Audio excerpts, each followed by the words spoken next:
পুরো একটা জীবন কাটাতে হবে তোমাকে ছাড়া। এর থেকে বড় কষ্ট আর কি হতে পারে?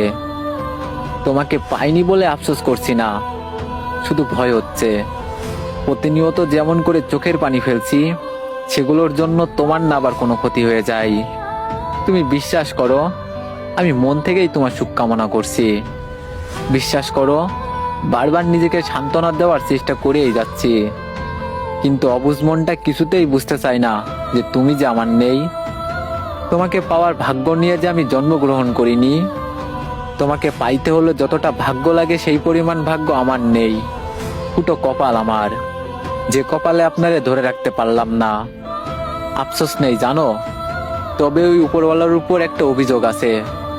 আপনারে যদি আমার করে না পাঠাইলো, তাহলে এত ভালোবাসা, এত যত্ন, এত আপনার দ্বারা আমারে করাইলো কেন?